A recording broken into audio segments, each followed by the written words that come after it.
сәлеметсіздер ме? Сіздермен дәрігер Гүлнұр. Сізді өз арнамда көргеніме қуаныштымын. Көздің нашар көруін миопия дерті деп атайды. Ол уақыт өте келе пайда болуы мүмкін. Адамдардың көзінің нашарлауының басты себептерінің бірі артық салмақ. Олардың қатарында кәрілік, монитор алдында ұзақ отыру, телефон гаджеттерге телміру, бөлме жарығының дұрыс болмауы және тағы басқаларды жатқызуға болады. Дерттің алғашқы белгілерін байқаған уақытта бірден уақыт жоғалтпай емделген дұрыс. Күнделікті жұмыс уақытында сағатына бір рет үзіліс жасап, көз жаттығуларын жасаған дұрыс. Қазіргі кезде ғаламтор беттерінде көзге арналған жаттығулардың түрі бар.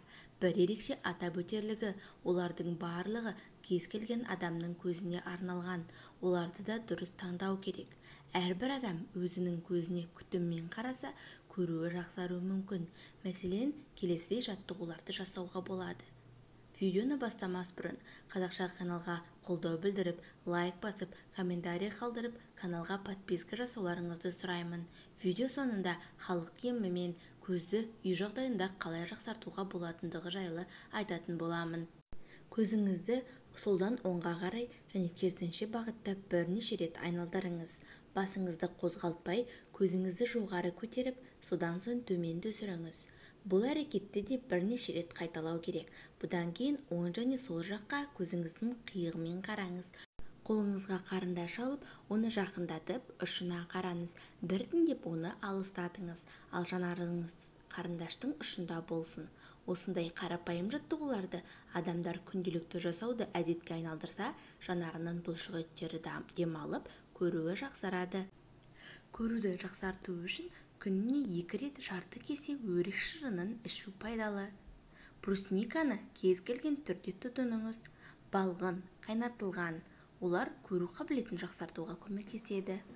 Ақжелкен жапырақтарының ерітіндісін тамақтанудан 1 сағат бұрын күніне 2 рет жарты кеседен ішіңіз. Ерітінді дайындау үшін 1 стакан қайнаған суға 1 ас қасық ақжелкен жапырақтары мен 1 сағат тұндырыңыз. Сүзіп алыңыз. Есіңізде болсын, тек ақжелкен жедел нефритпен тісет кезінде ішуге болмайды. Таңқурай гүлдерінің немесе жапырақтарының ерітіндісін жасау. 1 стакан қайнаған ыстық суға 1 ас қасық таңқурай гүлін 20 минут тұндырып ұстаңыз. Оны сүзіп алыңыз. Күніне 2-3 рет 1 стаканнан ішіңіз. Көруді жақсарту үшін элитурококтың дәріханада сататын сығындысын тамақтанудан жарты сағат бұрын 15 тамшыдан күннің бірінші жартысында күніне 1 рет ішу керек. Ішу курсы 1 ай. Көкжидек торлы қабықтың қанмен қамтамасыз етілуін жақсартады және осылайша көруді күшейтеді.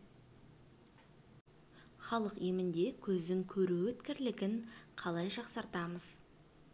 500 грамм сәбіз, жарты лимон, 1 апельсин шырыны, 1 қасық бал, 50 грамм ұсақталған жаңғақ, 1 шымшым тұз. Дайындау әдісі: сәбізді аршып, үлкен үккіштен өткізіңіз. Лимон шырынын қосыңыз, апельсин шырыны мен балмен араластырып, жаңғақ пен тұзды қосыңыз. Үгітілген сәбіз түсін жоғалтпауы үшін бірден лимон шырынын құю керек. Дайын болғаннан кейін күніне 1 рет таңертең жеу ұсынылады. Келесі әдіс: 2 ас қасық сүтпен сұйылтылған сүзбе, 2 ас қасық өсімдік майы, майдалап туралған 1 ас қасық аскөк немесе жалбыз, 1 ас қасық туралған жаңғақ, 4 үлкен жасыл салат жапырағы, 4 орташа сәбіз, 4 орташа алма және селдерей жапырақтары қажет. Дайындау әдісі: сүзбені електен өткізіп, араластырыңыз. Өсімдік майын, аскөктер мен жаңғақты қосыңыз. Салат жапырақтарын жуыңыз және құрғатыңыз. Сәбіз бен алманы жуып, тазалап, үккіштен өткізіп, селдерей жапырақтарынан сабақтарын алып тастау қажет. Жасыл салат жапырақтарын бөліктерге бөліңіз. Сәбіз, алма және балдыр көк жапырақтарын араластырып, әдемілік үшін салат жапырақтарының үстіне үйіп, дайындалған сүзбе тұздығын құйыңыз. Дайын болған пайдалы әрі дәмді салатты тамақтанар алдында тамағымен бірге тұтыну ұсынылады. Келесі әдіс: Ингредиенттер үшін бізге 1 кесе сәбіз шырыны, жарты кесе ананас шырыны және жарты кесе банан шырыны қажет. Барлық сусындарды мұқият араластырыңыз және аптасына 4-5 рет ішсеңіз тек көруді жақсартып қоймай, иммунитетіңізге де оң әсерін тигізеді. Келесі әдіс: бір ақ қырыққабаттың кішкентай бөлігі, 1 кесе бұршақ, қара бұршақ болса жақсы, 2-3 кішкентай пияз, 2-3 сәбіз, ақжелкен және балдыркөк, яғни сельдерей, дәміне қарай тұз ғана қажет. Дайындау әдісі: бұршақтарды жуып, үстіне тұздалған қайнаған су құйып, жұмсақ болғанша қайнатыңыз. Суын төгіп тастаңыз. Қырыққабатты жуыңыз, артық жапырақтарын алып тастап кесіңіз. Үстіне қайнаған ыстық су құйыңыз, бірақ оны қайнатпаңыз. Толығымен суы суығанша суда ұстаңыз. Судан кейін сығып, салқындатылған бұршақпен араластырыңыз. Үгітілген сәбіз, майдаланған пияз және турылған жасыл аскөктерді қосыңыз. Барлығын араластырып, өсімдік майымен дәмдеңіз. Осы және аталған басқа да салаттарды күнде тұтынсаңыз, тек қана өзіңіздің көзіңіздің көру өткірлігін ғана жақсартып қоймай, иммунитетіңізді жоғарылатып, ағзаңызды дәрумендерге байтасыз. Көздің көруін жақсартуға арналған дәрумендер. Витамин минералды кешенді қабылдау ағзадағы қоректік заттардың жетіспеушілігін толықтыра алады. Олардың жетіспеушілігі әртүрлі бұзылуларға, аурулардың пайда болуына әкеледі. А, С, Е дәрумендерінің болмауы көру өткірлігін төмендетеді.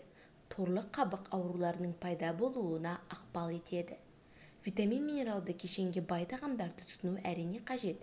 Бұл көруді жақсартуға көмектеседі, бірақ денеге кейде көп нәрсе қажет, сондықтан дәріханада сатып алып, капсуладан ішу оңайырақ. Аталған дәрумендер қабыну процестерін азайтуға, шаршауды жеңілдетуге, тамырлар мен капиллярлардың қанмен қамтамасыз етуін жақсартуға көмектеседі. Бұл көздің торлы қабығының жасқа байланысты зақымдануының жақсы алдын алады. Ересектердің көру қабілетін қандай дәрумендермен жақсартуға болады? Токоферол, яғни Е дәрумені, көз тіндерін жасуша өліміне әкелетін бос радикалдардың әсерінен қорғайтын ең танымал антиоксидант. Ол қан тамырларын нығайтады және оның жетіспеушілігі торлы қабықтың жасқа байланысты өзгеру қаупін арттыруы мүмкін. Аскорбин қышқылы тамыр қабырғаларын тонуста ұстайды, олардың беріктігін арттырады. Көздің торлы қабығына қоректік заттардың тасымалдануын жақсартады. Жетіспеушілік көзішілік қысымының жоғарылауына әкелуі мүмкін. Осымен видеомыз аяқталды. Қосымша сұрақтарыңыз болса, комментарийда қалдырып кетіңіздер. Сіздермен болған дәрігер Гүлнұр. Каналыма қолдау білдіріп, лайк басып, комментарий жазып, подписка жасап кетулеріңізді сұраймын. Денсаулықтарыңыз мықты болсын, жүз жасаңыздар.